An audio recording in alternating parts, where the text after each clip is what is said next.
everyone, so I'm Sam Zanti and I'm from the Indiana Student Board of Directors, and today I'm interviewing Nicole Otte, the Director of Workforce Development at Hauser. Hi guys, my name is Nicole Otte. Like Sam said, I'm the Director of Workforce Development at Hauser. I've been with the company about 9 months. Prior to that, I was an engineering and technology high school teacher. Locally with Central 9, I was a director of the school for about 6 years, total being at the school, 3 of which were the assistant director and 3 were the director. So lots of close ties to high school students, and I'm really excited to be able to share some information about what Hauser does. And I never envisioned myself leaving education, but I think there's a great opportunity for us to connect industry and education, and FIRST is one of those organizations that does a wonderful job of doing that. So I'm happy to be here today and happy to share some information with you. So I have a couple questions prepared already. So the first thing I kind of want to talk about is what Hauser does. Okay, and I have a presentation I would love to share with students. So I'll pull that up and give you a little bit of information about what we do.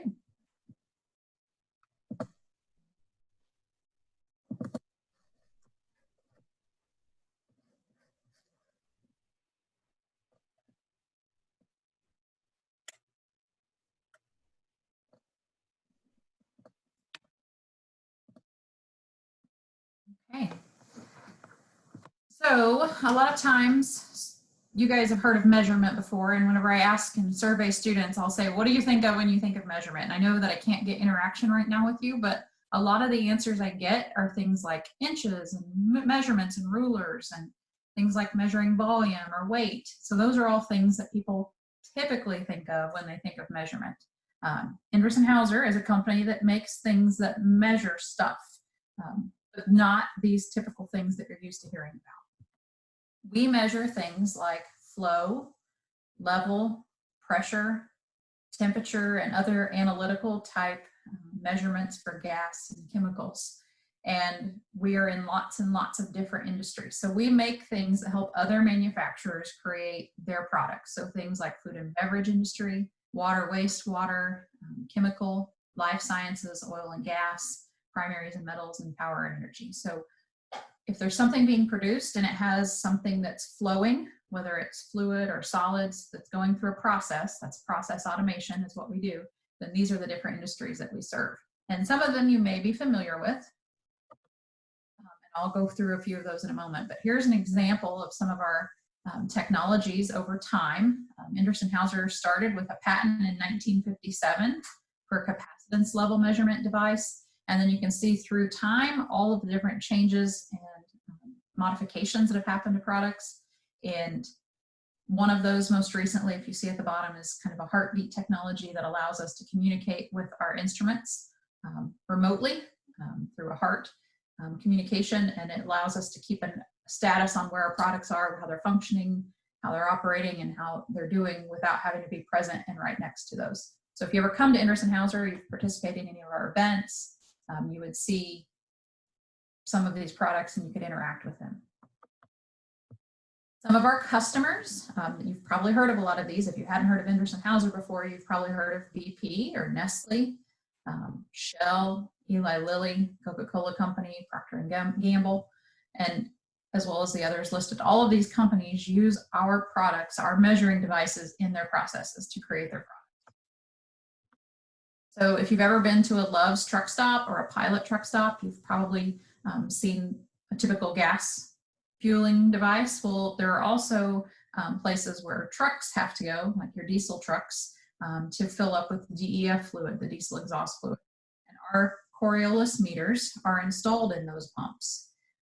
And what I have for you, and I'll be happy to share with your team, are some very cool videos and things. So if any of you are interested in those, it'll kind of explain what the Coriolis effect and how it works and what that is. So if you think of a water hose, when you turn the water on, how it kind of sways when you first turn it on, that's the fluid going through that product. That's kind of how a Coriolis meter works. It measures that difference in fluctuation between two tubes, which is kind of cool.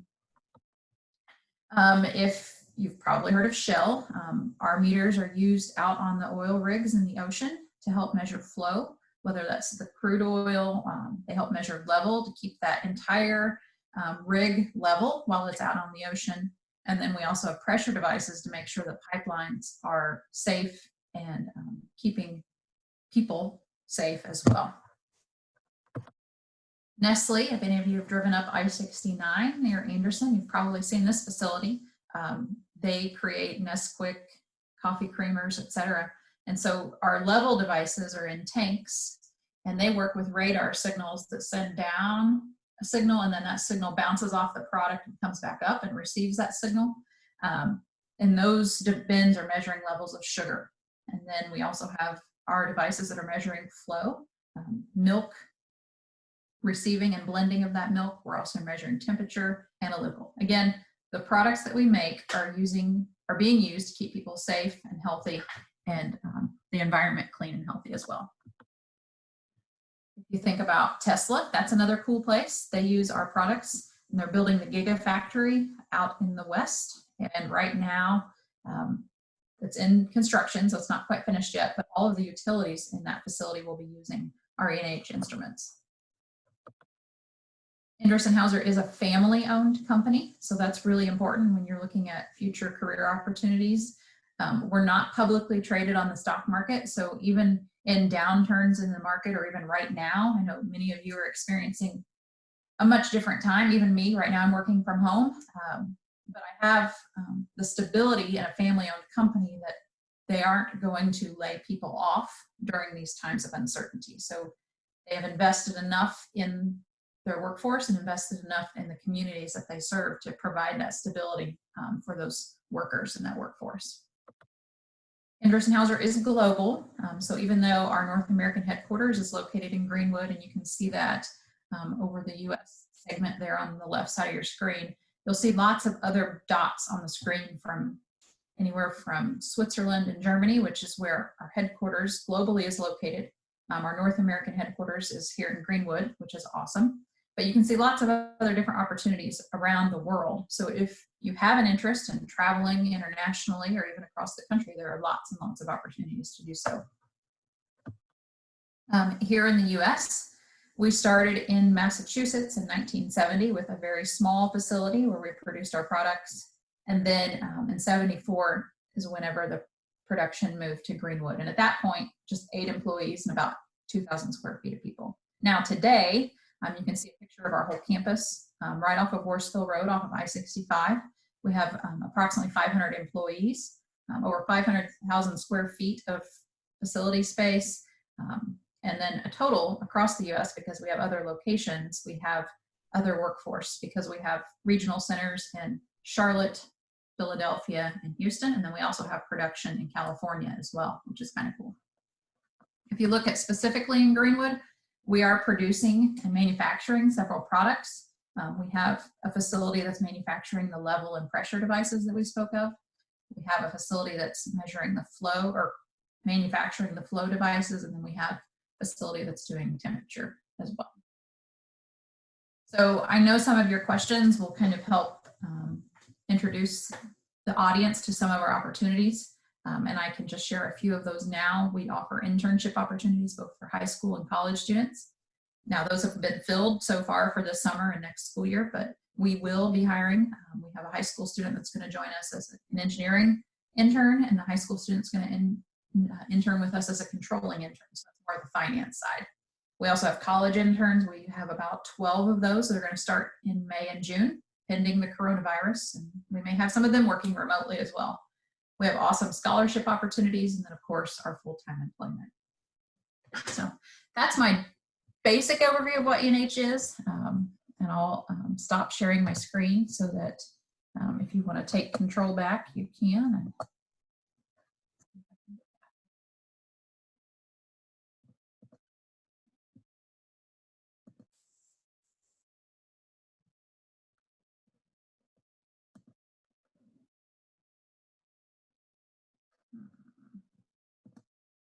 I'm trying to find, there it is, found it. There we go. Okay, so my first question is, what kinds of engineers does Anderson Hauser specifically hire? Yeah, we have lots of different types of engineers that work with us, and we hire lots different majors.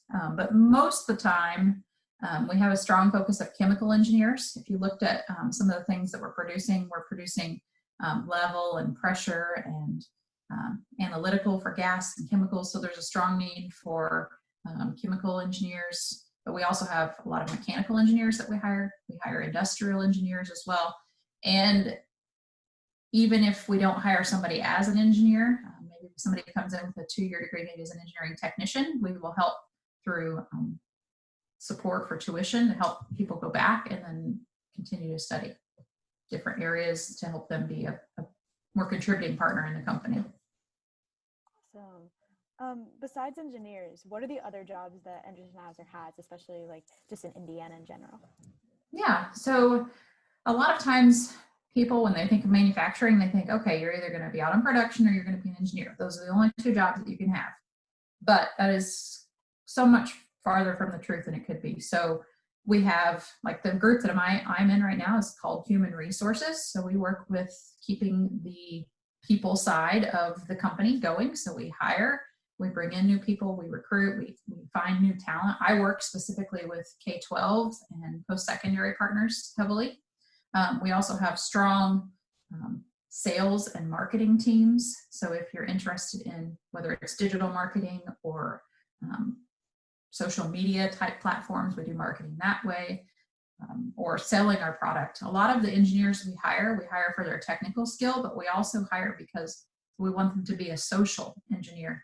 We want them to have great customer service experience, whether they're an engineer or they're going to be a marketing or other person as well. So we have people that are doing our logistics, that are shipping our products out, making sure that things get where they're supposed to get. We have people in the finance area, business side, more that business side of manufacturing. We have tech support, that's more of the problem solving aspect of our engineers. We have sales, inside sales, outside sales. And then we also work with folks across the country that help sell our product. So lots of different opportunities for sales and manufacturing, industrial. If there's a place we can probably, and you've got the skills for customer service, we'll find the right fit. Awesome. So with that, what are the important traits that you have, that workers at Anderson-Hauser have in order to be successful at the company?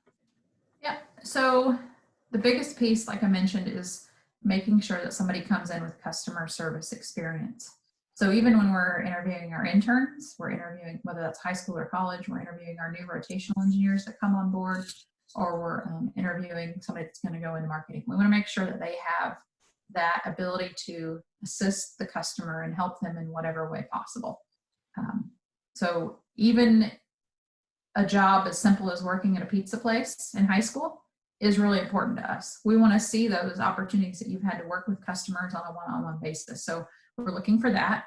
We're also looking for a really good culture fit to make sure that you fit into our organization and that you can, on one end, be innovative and creative and challenge ideas, but also be receptive to feedback from others. We don't want somebody that's, well, this is all my idea and this is all we need to do. This is the path we're going. We want to make sure that people are collaborative and team workers in our organization. To back off of that, I know you touched on the internships in your presentation, but when it comes to careers and after high school and after all that, college and like post-secondary school and all that, how do people start preparing themselves to be successful in the career that they pursue throughout that? Absolutely. One of the best ways that I can share with students is that you get out and you try the areas of, interest that you have. So first, robotics is a great way to get out and try that curriculum. Do you like problem solving? Do you like taking things apart and putting them back together? Getting an opportunity to go try on through a job shadow. So go out and job shadow with a company. Even if an internship isn't an opportunity for you right now, there's certainly opportunities with companies that let you come in and shadow and experience that job and that career and see if it's a right fit for you. If you feel like it is a right fit, then start pursuing opportunities for internships and do so with multiple companies and find out what sort of company you want to work for one day. Those are all wonderful things that are going to look, one, on your resume, awesome, but are also going to look good for companies that are going to hire you in the future, whether those are scholarship opportunities or hiring opportunities. You just have made yourself more well-rounded, and you have a better opportunity to make those decisions to where you want to go in the future. Awesome. So there's a mention of like job fairs and like finding those internships and like providing those outlets. What are some common mistakes you see that students have when they attend these, and how should they properly prepare to make sure that they're getting the job that's like the best fit for them? I've been involved in a couple of career fairs since I started last July, so I don't have a wealth of knowledge in that field, but what I can say, and it's so much easier said than done, is to just relax and be yourself when you're at a career fair. So many times students try to, it's hard to say, like puff up and be like, I am professional and I'm doing this, but just relax and be yourself and share what skills and things that you do have. Think about the projects that you've done. Yeah, you can say you've been in this club and that club, and you've done, you've been the president of this or the vice president of this, but unless you give a story or an explanation or a description of what you did, then it just becomes a so what. So what, you were president? What does that mean? That's the stuff that we want to hear at career fairs, is what you have done and how you have led teams, how you have followed in teams. It's good to be a leader and a follower, not just a leader all the time. So how can you be both? And just sharing those at career fairs, specifically projects and being yourself and just being relatable. A lot of times we're looking more for those customer service skills at that point, as opposed to your accomplishments and being able to hold a conversation. Awesome. So I have a couple of my own questions. One of those was, I know you mentioned that before you worked at Anderson Hauser, you were, was it a high school teacher in engineering and technology? Yes. So how did that job help you work at Anderson Hauser? And I know you said you specialize in the K-12 department, but I was just wondering how that's helped. Yeah, absolutely. So I actually went to college to be a technology and engineering teacher. That's what I went to school to be, because I took some classes in high school that really got me excited. I took a mechanical drawing class. I took a small engine class in high school that got me so pumped about that. And I knew that I always wanted to be a teacher. So those were like the melding of both worlds together, because I can teach something that's always changing and new, and I get to teach kids, which was awesome. So I was able to do that for 12 years, and being able to interact with students is my favorite part of that job, and absolutely loved it. Then when I stepped into administration and I was working with teachers on a different level, it was just a whole new world to me. I had been on my teacher side, but I had no idea what was going on in the other walls of the classrooms around the school. So in this capacity, I was able to see and learn so many different techniques and strategies that I didn't know about as a teacher in my own classroom. And like I said, I never anticipated leaving education. That's what my plan was. That's what I was doing. And then Anderson Hauser approached me about coming in and helping take over for somebody who was retiring in June. And at the time, there were some things changing at the state level with new graduation pathways and requirements for students to graduate. And I saw the opportunity to help change and mold and give some perspective on the education world to the industry side. So that's why I made the change. But some of those things, working with students, working with teachers, working with community members, were all elements that are helping me now in this role at Anderson Hauser. And I'm super excited about it. Now, do miss the kids, do miss the teachers. So being able to interact with you guys in this kind of fashion is really cool. So thank you. So awesome. I know you talked a lot about like the different projects that Anderson Hauser does. What is like your favorite projects that you've seen pursued, or like what's the most interesting thing that you've seen worked on? Yeah, there's a really cool, I'm going to do two, because one is more technical and one is more what I'm working on in my role right now. But I think the process training unit is really cool. It's a unit that both customers, our employees, other employees of our sales representatives can come in and get training on this massive unit that has all of our products on it. So you'll see a level device on a giant tank, or you'll see a flow device on a pipe or a tubing. And these are all in one encompassed room that you can go in and experience all these things and test them and try them out. And I think it's really cool because I get to bring in students. I can bring in high school students, college students, and they can come in and they can do activities and learn and try and do these things. I can send them learning activities via video before they come so they can know what to expect when they get there and learn a little bit more about the products. So that's on the technical side, one of my coolest, plus going on tours and manufacturing, that's really cool too. And being able to take students on those tours is awesome. One thing that I'm really excited about right now is the opportunity to provide, we already have an apprenticeship program for students when they graduate high school, and that would allow them to get an associate's degree for free, and they earn it over 3 years through Ivy Tech, and we're paying the student to work for us 3 days a week. We're paying them while they're in school, so you're getting paid to sit in class 2 days a week, plus we're paying for the degree. It's just a win-win. And then when you're coming out, you already have a job guaranteed for 2 years with us after that 3-year period. So that's an awesome program.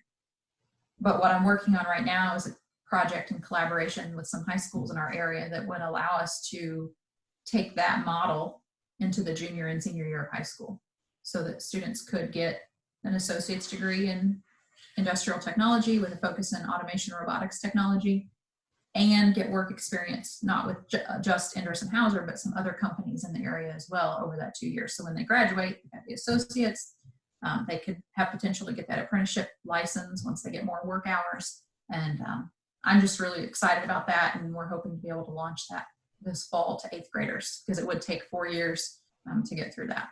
So that's one I'm super excited about. So awesome. Yeah, that's definitely a great opportunity for all those students. Yeah, that's super, super cool. So then I think one of my other things that I wanted to ask you, because I know your jobs, at least it seems a lot different than like the typical, like what you would see in your company's kind of job. I was just wondering, how do you interact with like the different people within the company, with your job being not necessarily like really like super technical based? Yeah, that is definitely one of those things that I am learning as I go. And I had a very strong background in automation, robotics, manufacturing, STEM, sciences, math, all of those pieces I had before I came to Endress & Hauser. But I had no idea what process automation was. I didn't know anything about these measuring devices when I came into this company. I thought, well, I thought I knew a lot about manufacturing. I don't know anything about this world. So I spent a lot of time learning, and we have some great educational resources. We have great training people in our company that help us learn, whether it's independently on my own through some online learning like you guys are probably doing right now with your schools, or I can set up time to ask questions. So the culture is such that all I have to do is ask and say, hey, can you show me this? And the technical people are very happy to show me that. So slowly I'm starting to learn those processes and procedures myself, but I love the ability to go and ask somebody a question and it's no hesitation. Yep, come on down. Even during the pandemic right now, the same person that I would just go downstairs and say, hey, can you help me with this?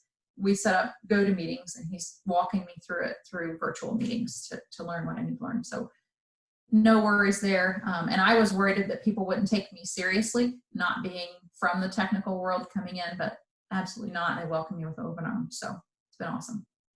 Awesome. And then I guess one of my last questions is, what is your just favorite thing about your job and like how Endress & Hauser like works as a company just in general? Yeah, it's the easy part, and it's in the slogan. It's people for process automation. So, and this is true in whatever job I've had, it's always the people. I love working with people, and I think that the culture at Endress & Hauser is so unique. I'd interacted with lots of companies over my time as a teacher, whether they were on my advisory board or working with them at Central 9.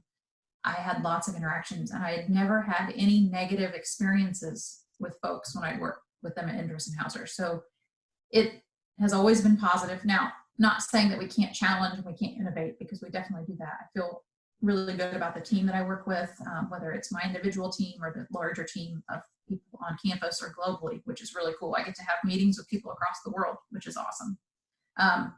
So people and that culture have been my favorite part. Awesome. So I guess one of my last questions is how involved are like first students within Endress & Hauser? Like, do you see a lot of people that have been involved in first come in, or like do you see first involvement in the community? We definitely see it on our resumes that come in and things from our students, and we talk with people at career fairs, and we're seeing more of that as we go through, especially with our community career and education forum that we do each year. We try to bring in our robotics students teams from the local area to come in and highlight their projects that they're working on and show not only our community, but show the younger students coming in what they could be capable of doing. So we're seeing more of that even in our applications. So I know I was reviewing intern applications. I saw several that had that on their resume. And when I see it, I know it means quality. So it's great to see. And we look for the things like FIRST Robotics because those are hands-on, real-world experiences of problem solving that we need in our people. Awesome. Well, that was I think the last question I had. So thank you so Okay. much for your time in the interview. It was awesome. And it was awesome to hear about your job and all that you do. Well, thank you. It's been fun. And if anybody ever has any questions, have them reach out. And if you'd like, Sam, I can send you a link to a SharePoint site that has lots of links to videos and things that students could take a look at and get a little more detail on our internships, our apprenticeships, our rotational engineering program, et cetera. I'd be happy to do that. That would be awesome. Thank you. You're welcome.